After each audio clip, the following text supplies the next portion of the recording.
भक्तों, कभी कभी क्या होता है कि सामने वाला हमें समझाना तो कुछ और चाहता है, लेकिन हम उसके शब्दों का भूलवश या नासमझी में या फिर कहें कि अपने स्वार्थ के लिए गलत अर्थ निकाल लेते हैं।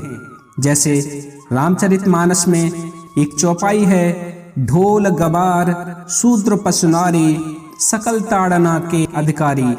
साथियों, देखा जाए तो इसका अर्थ कुछ और ही है, लेकिन कुछ स्वार्थी लोग दूसरों को प्रताड़ित करने के लिए अर्थ का अनर्थ कर देते हैं। एक और चौपाई है जिसको लेकर भी राजनीतिक गलियारों में काफी गहमा गहमी रही थी। वो थी, पूजहि विप्र सकल गुणहीना शूद्र न पूजहि वेद प्रवीणा। इसको लेकर कुछ लोग तुलसीदास जी को कोसते देखे गए। हालांकि जब हम पढ़ते हैं तब तो ऐसा लगता है कि हाँ, यही तो हो सकता है, यही तो लिखा है। लेकिन जब हम गहराई से इन चौपाइयों की व्याख्या करते हैं तो हमें पता लगता है कि इन शब्दों का कुछ और ही अर्थ है।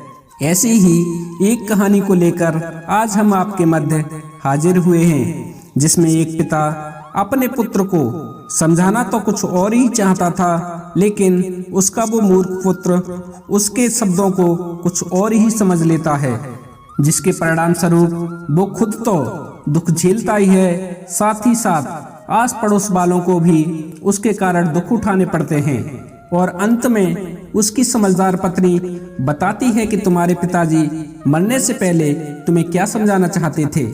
साथियों, बड़ी ही सुंदर कहानी है, इसलिए आपसे अनुरोध है, कृपया वीडियो की समाप्ति तक हमारे साथ अवश्य बने रहें।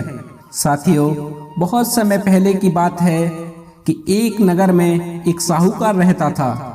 वह अपने व्यापार के क्षेत्र में काफी उन्नति कर चुका था, जिसके बदौलत उसके धन संपत्ति और ऐशो आराम की उसके घर में कोई कमी नहीं थी।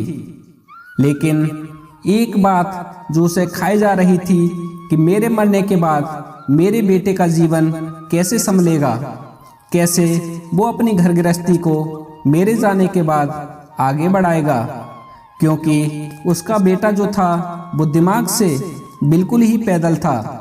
उसे बाहरी दुनिया की बिल्कुल भी समझ नहीं थी। कुछ दिन बाद साहूकार का स्वास्थ्य खराब रहने लगा। जब उसे महसूस होने लगा कि उसकी मृत्यु किसी भी क्षण हो सकती है, तब उसने अपने उस नासमझ बेटे को बुलाया और उसे अपना जीवन संभालने के लिए 4 बातें सिखाने लगा। उस पिता ने अपने पुत्र को जो पहली सीख सिखाई वो थी, बेटा, तुम जब भी काम पर जाओ तो छांव में ही जाना और छांव में ही घर वापस आना। दूसरी सीख उस पिता ने जो सिखाई वो थी कि घर के चारों तरफ चमड़े की बाड़ करवाना। तीसरी सीख बताते हुए वो पिता बोला, हमेशा मीठा ही भोजन करना। और अंतिम और चौथी सीख जो उस पिता ने अपने पुत्र को बताई वो थी कि पत्नी को हमेशा बांधकर पीटना। बेटे को चारों बातें सिखाते ही साहूकार जी स्वर्ग से धार गए।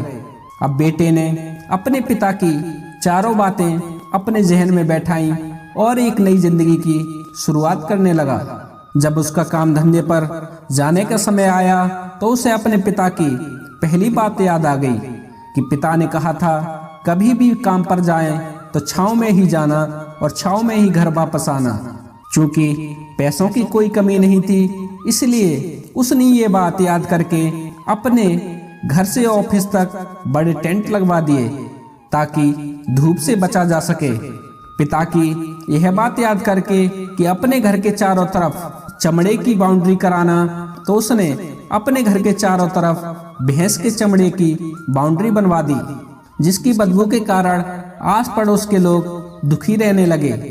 लेकिन पिता की बात थी, माननी तो थी ही। पिता की बात याद करके वो अपनी पत्नी से अपने घर में केवल मिठाई बनवाता था। एक दिन की बात है, उसकी पत्नी ने अनजाने में कोई गलती कर दी, तो पत्नी पर उसका गुस्सा इतना भड़क गया कि वह उसे मारने पर उतारू हो गया। लेकिन उसे फिर अपने पिता की बात याद आ गई कि पत्नी को हमेशा बांधकर पीटना। यह बात याद करके उसने अपनी पत्नी को रस्सी से बांध दिया और जैसे ही उसे पीटने के लिए लाठी उठाई, पत्नी ने गुस्से में कहा, अरे रुक जा ना समझ, अब मैं बताती हूँ तुम्हारे पिता ने जो मरने से पहले 4 बातें बताई थी उसका सही अर्थ क्या है। तब उसकी पत्नी उसके पिता की उन 4 बातों का सही अर्थ उसे समझाना शुरू करती है। पत्नी बताना शुरू करती है कि तुम्हारे पिता ने जो पहली बात बताई थी, काम पर छांव में ही जाना और छांव में ही आना, इसका अर्थ है प्रतिदिन काम पर सूर्योदय होने से पहले जाना चाहिए और सूर्यास्त के बाद ही घर वापस आना चाहिए, ताकि अपने काम में इतने व्यस्त हो जाओ कि बाहरी दुनिया के मोह माया से दूर रह सको। लेकिन तुमने तो घर से ऑफिस तक टेंट लगवा दिया ताकि तुम धूप से बच सको। क्या यही उद्देश्य था तुम्हारे पिताजी का? दूसरी बात जो तुम्हारे पिताजी ने तुम्हें समझाई थी कि घर के चारों तरफ चमड़े की बाउंड्री करना, इसका मतलब ये नहीं था कि मूर्ख जो तूने अपने घर पे भैंसे की चमड़े की बाउंड्री करा दिए, इसके लिए नहीं कह रहे थे। उनका कहने का मतलब था कि अपने घर की सुरक्षा के लिए कुत्ता या बिल्ली पालना ताकि चोरों से सुरक्षित रहा जा सके। लेकिन तुमने तो घर के चारों तरफ भैंस की चमड़े की ही लगवा दी, जो कि बिल्कुल ही अर्थहीन है।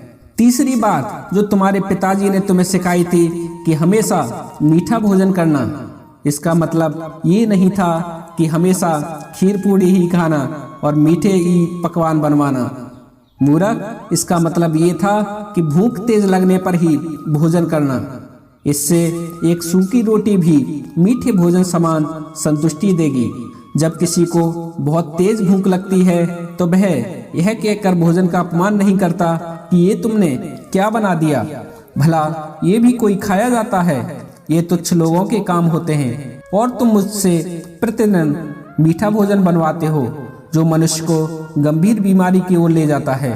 चौथी और जो अंतिम बात तुम्हारे पिताजी ने तुम्हें बताई थी वो थी पत्नी को हमेशा बांधकर पीटना। इसका अर्थ ये नहीं है कि लिया डंडा और बांध ली पत्नी और दे दनादन कर दी। इसका अर्थ है कि पत्नी को केवल तभी पीटना जब उसके औलाद हो जाए, क्योंकि औलाद होने से एक स्त्री रिश्ते में बंध जाती है। जब तक किसी स्त्री की औलाद नहीं है तब तक वह स्वतंत्र है। अगर उसकी आज़ादी छीनने की कोशिश करोगे तो वह अपने स्वतंत्र मन से कहीं भी उड़ सकती है।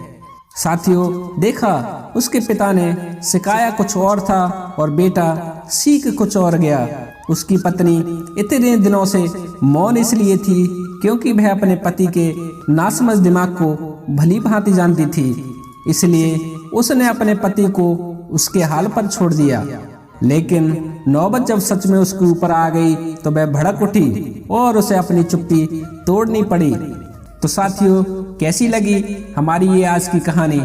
यही हम समझाना चाहते थे कि जो रामचरितमानस में जो चौपाई हमें देखने को मिलती हैं उनका अर्थ कुछ और है और जो स्वार्थी लोग होते हैं वो उनका अर्थ कुछ और निकाल लेते हैं।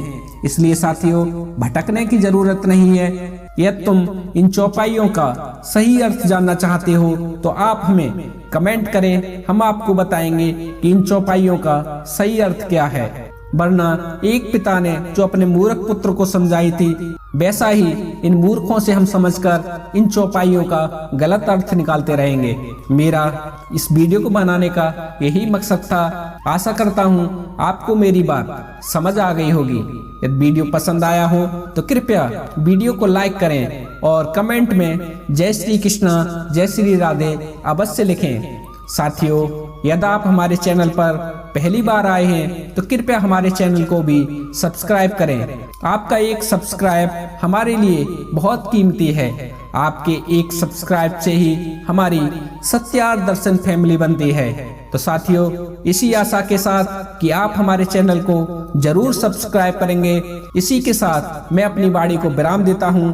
आप सभी भक्तों को मेरी तरफ से जय श्री राधे, जय श्री कृष्णा, जय श्री श्याम।